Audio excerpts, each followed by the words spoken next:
हम स्वर्गीय परिवार और सांसारिक परिवार, जिसकी बाइबल के द्वारा गवाही दी गई है, इस शीर्षक के साथ परमेश्वर के वचनों का अध्ययन करें।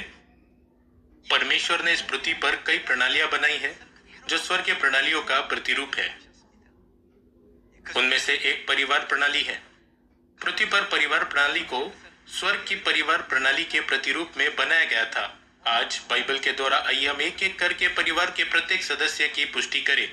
आइए हम पृथ्वी पर मौजूद परिवारों पर एक नजर डालें। पृथ्वी पर कई प्रणालियों में से परिवार प्रणाली स्वर्ग में की परिवार प्रणाली का एक प्रतिरूप और छाया है। आइए हम इस मामले पर गौर करें। पृथ्वी पर परिवार प्रणाली में एक पिता है ना? फिर क्या आपको नहीं लगता कि स्वर्ग में भी परिवार प्रणाली में एक पिता होने चाहिए?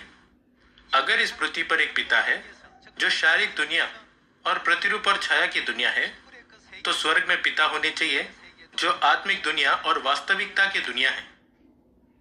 आइए मत्ती अध्याय 6 आयत 9 में देखें कि क्या पिता का अस्तित्व है।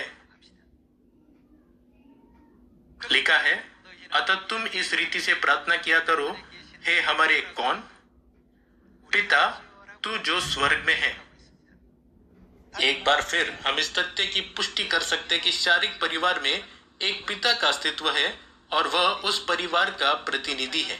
उसी तरह आत्मिक परिवार में एक पिता होने चाहिए जिनका उस आत्मिक दुनिया में अस्तित्व है। पृथ्वी पर पारिवारिक संबंध में जो शारीरिक दुनिया है, एक पिता के अस्तित्व के लिए संतान होनी चाहिए। उसी तरह स्वर्ग में पारिवारिक संबंध में जो आत्मिक दुनिया है, क्या ऐसी संतान नहीं होनी चाहिए जो परमेश्वर को पिता बुलाती है? निश्चित रूप से संतान है। आइए हम दूसरा कुरिन्थियों अध्याय 6 देखें। अध्याय 6 आयत 17। इसलिए प्रभु कहता है, उनके बीच में से निकलो और अलग रहो और अशुद्ध वस्तुओं को मत छुओ, तो मैं तुम्हें ग्रहण करूंगा और मैं तुम्हारा क्या हूंगा? पिता हूंगा और तुम मेरे बेटे और बेटियां होगे। यह सर्वशक्तिमान प्रभु परमेश्वर का वचन है। जैसे इस पृथ्वी पर शारीरिक पिता और उनकी शारीरिक संतान होती है, ठीक वैसे बाइबल हमें प्रतिरूप और वास्तविकता के संबंध के द्वारा सिखाती है कि स्वर्ग के राज्य में आत्मिक पिता और उनकी आत्मिक संतानों का भी निश्चय ही अस्तित्व है। शारीरिक परिवार में एक पिता और भाई और बहनें होते हैं, तो परिवार के पूर्ण होने के लिए और कौन होना चाहिए? एक माता भी होनी चाहिए। शारीरिक परिवार की प्रतिरूप के द्वारा हम समझ सकते हैं कि न केवल एक पिता और संतान होने चाहिए, लेकिन आत्मिक परिवार में एक माता का भी अस्तित्व होना चाहिए। इस तरह बाइबल माता के बारे में गवाही देती है। आइए हम गलातियों अध्याय 4 आयत 26 में एक साथ जाकर देखें कि बाइबल में माता दिखाई देती है।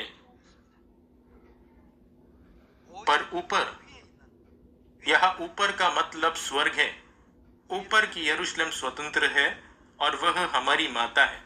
बाइबल हमें एक स्पष्ट शिक्षा दे रही है। आयत 27, क्योंकि लिखा है, हे बांझ तू जो नहीं जनती आनंद कर, तू जिसको पीड़ाएं नहीं उठती गला खोल कर जय जयकार कर, क्योंकि त्यागी हुई की संतान सुहागिन की संतान से भी अधिक है।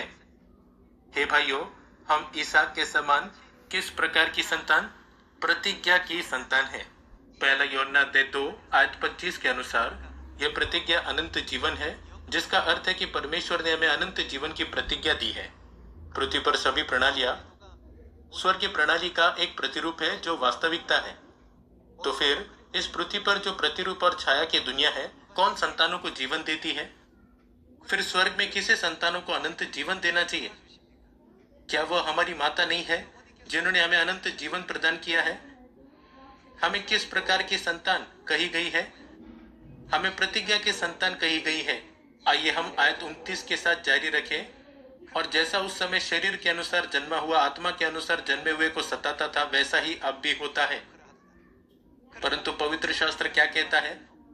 दासी और उसके पुत्र को निकाल दे, क्योंकि दासी का पुत्र स्वतंत्र स्त्री के पुत्र के साथ उत्तराधिकारी नहीं होगा।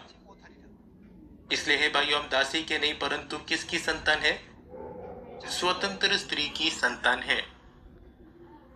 गलाती अध्याय 4 आयत 26 में यह कहता है, ऊपर की यरूशलेम स्वतंत्र है। फिर स्वतंत्र स्त्री से हमारा क्या संबंध है? हम उनकी संतान है।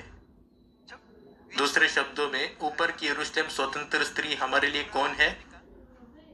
बाइबल हमें सिखाती है कि यह स्वतंत्र स्त्री हमारी अनंत माता को दर्शाती है। हम पिता और माता की संतान है और हम एक दूसरे के लिए भाई और बहनें हैं। फिर हमें केवल स्वयं ही नहीं, लेकिन अपने भाई और बहनों के साथ स्वर्ग में प्रवेश करना चाहिए। मुझे आशा है कि हम सभी सियोन के सुंदर भाई बहन होंगे जो परिवार के एक भी सदस्य को नहीं खोएंगे।